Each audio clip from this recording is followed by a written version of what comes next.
Hello बच्चों, कैसे हैं आप लोग। स्वागत है आप लोगों का एक और वीडियो में। तो आज की इस वीडियो में हम पढ़ने वाले हैं आचार्य रामचंद्र शुक्ल जी का जीवन परिचय। इस वीडियो में हम क्या पढ़ने वाले हैं कि आचार्य रामचंद्र शुक्ल का जीवन परिचय पढ़ेंगे, जो कि आपके एग्जाम बेसिस से क्या है, बहुत ही महत्वपूर्ण है। चलिए शुरू करते हैं। देखिए, सबसे पहले क्या करना है आपको, जीवन परिचय हेडिंग लगा देना है। सबसे पहले क्या करना है, जीवन परिचय हेडिंग लगा देना है। उसके नीचे क्या कर देना है, आपको अंडरलाइनिंग कर देना है। उसके बाद जिस कवि या लेखक का जीवन परिचय लिखना हो उसके नीचे लिखेंगे। जैसे आज हम लिखने वाले हैं आचार्य रामचंद्र शुक्ल जी का जीवन परिचय, तो उसको लिख देना है और नाम लिखने के बाद क्या कर देना है, उसके नीचे अंडरलाइन कर देना है। फिर उसके बाद आपको कुछ स्मरणीय तथ्य को लिख देना है। जैसे स्मरणीय तथ्य में देख लेते हैं क्या है। जैसे इनका जन्म कब हुआ था, जन्म स्थान, पिताजी का नाम, शिक्षा और मृत्यु। तो जो आचार्य रामचंद्र शुक्ल जी थे, इनका जन्म कब हुआ था, जन्म हुआ था इनका 1884 ईस्वी में हुआ था। जन्म स्थान क्या है, बस्ती जिला का अगुना नामक गांव है। और इनके पिताजी का नाम क्या था, चंद्रबली शुक्ल था। इनके पिताजी का क्या नाम है, चंद्रबली शुक्ल है। चंद्रबली शुक्ल है। शिक्षा इनकी कहाँ तक हुई थी, इंटरमीडिएट तक इनकी शिक्षा हो पाई थी। और इनकी जो है 1941 ईस्वी में क्या हो गई, मृत्यु हो गई थी। मृत्यु कब हुई थी, 1941 ईस्वी में। तो इतना आपको स्मरणीय तथ्य में या इम्पोर्टेंट फैक्ट करके आपको बना देना है। क्या क्या, जन्म कब हुआ था, जन्म स्थान क्या है, पिताजी का नाम, शिक्षा और मृत्यु। इसके बाद आपको क्या करना है, जीवन परिचय हेडिंग बनाना है। क्या बनाना है, जीवन परिचय हेडिंग बनाना है। और उसमें क्या करना है, इन्हीं सब बातों को मिलाकर संक्षिप्त में क्या कर देना, उनका जीवन परिचय लिख देना है। जैसे देखिएगा, जीवन परिचय हेडिंग बनाना है आपको, उसके बाद लिखना प्रारंभ करना है। आचार्य रामचंद्र शुक्ल जी हिंदी भाषा के उच्च कोटि के साहित्यकार, निबंधकार, समालोचक, इतिहासकार के रूप में जाने जाते हैं। तो जो आचार्य रामचंद्र शुक्ल जी हैं, वो क्या थे, हिंदी भाषा के एक अच्छे निबंधकार, साहित्यकार, समालोचक और इतिहासकार के रूप में क्या हुए थे, प्रसिद्ध हुए थे। इसके बाद देखना है आगे, इनका जन्म 1884 ईस्वी में, इनका जन्म कब हुआ था, 1884 ईस्वी में बस्ती जिले के अगुना नामक गांव में हुआ था। बस्ती जिले के अगुना नामक गांव में हुआ था।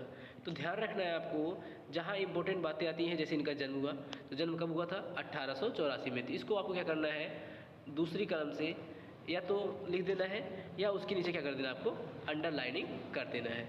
इसके बाद क्या करना है आपको, इनका जो जन्म है कहाँ हुआ था, अगुना नामक गांव में। तो इसको भी क्या करना है, इसको भी आपको अंडरलाइन कर देना है। अगुना नामक गांव में हुआ था। इनके पिता का नाम चंद्रबली शुक्ल था। इनके पिताजी क्या नाम था, चंद्रबली शुक्ल था। इंटरमीडिएट में आते ही इनकी पढ़ाई छूट गई। जो आचार्य रामचंद्र शुक्ल थे, इनकी शिक्षा कहाँ तक हुई थी, इंटरमीडिएट तक हुई थी। इनकी शिक्षा कहाँ तक हुई थी, इंटरमीडिएट तक ही हो पाई थी। उसके बाद इन्होंने क्या किया था, पढ़ाई छोड़ दिया था।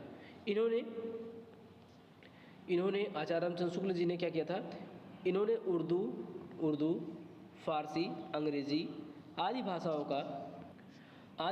का स्व अध्ययन किया था। कहने का तात्पर्य कि इन्होंने उर्दू भाषा, फारसी, अंग्रेजी तथा साथ साथ में हिंदी का स्व अध्याय किया था। मतलब अपने से खुद से ही इन्होंने क्या किया था, शिक्षा ग्रहण की थी। शुक्ल जी काशी, इसके बाद देखिएगा, जो शुक्ल जी थे, काशी नागरी प्रचारणी सभा, जो काशी नागरी प्रचारणी सभा है, उससे क्या हुए, जुड़ गए। तो शुक्ल जी काशी नागरी प्रचारणी सभा, काशी से जुड़कर शब्द सागर, ध्यान रखिएगा यहाँ क्या आया है, काशी नागरी प्रचारणी आया है, इसको अंडरलाइन करना है। उसके बाद से जुड़कर क्या किया इन्होंने, शब्द सागर नाम के क्या थे, सहायक संपादक के रूप में रहे। जीवन के अंतिम समय तक साहित्य साधना करने वाले शुक्ल जी का निधन 1941 में हो गया। तो आपको क्या करना है, इनका जो मृत्यु है इसको भी क्या कर देना है, अंडरलाइन कर देना है। तो जो रामचंद्र शुक्ल जी थे, इनका मृत्यु कब हो गई थी, 1941 ईस्वी में हो गई थी। अब इसके बाद क्या करना है, इनकी कुछ रचनाएं लिख देना है। इनकी कुछ क्या करना है, महत्वपूर्ण रचनाओं को लिख देना है। जैसे रसमीमांसा इनकी सबसे प्रसिद्ध रचनाओं में से एक है रसमीमांसा। ये क्या है, आपका एक आलोचना है। इसके बाद चिंतामणि क्या है, इनका एक महत्वपूर्ण निबंध है। तो ये दोनों रचनाओं को आपको जरूर याद रखना है। पहला कौन सा, पहला इसकी ध्यान रखना, जो इनकी पहली रचना कौन है, रसमीमांसा का आपको फोकस करना है। दूसरी क्या है, चिंतामणि। दूसरी क्या है, दूसरी क्या है, चिंतामणि। इन दोनों रचनाओं को जरूर लिखना है। इसके बाद भ्रमर गीत, सार, सुर, हिंदी शब्द सागर आदि इनकी क्या थी, और भी रचनाएं थी। लेकिन हमें क्या करना है, जो इनकी महत्वपूर्ण रचनाएं थी उनको लिखना है।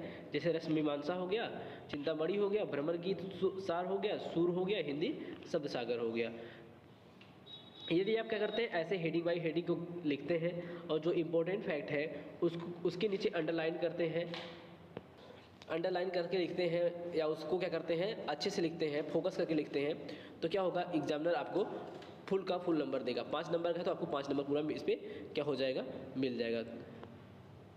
आई होप आपको वीडियो अच्छा लगा होगा। यदि वीडियो अच्छा लगा हो, जीवन परिचय समझ में आया हो, तो वीडियो को लाइक कीजिएगा, और चैनल पर पहली बार आए हो तो चैनल को जरूर सब्सक्राइब कीजिएगा, और अपने दोस्तों के साथ शेयर करना ना भूलें।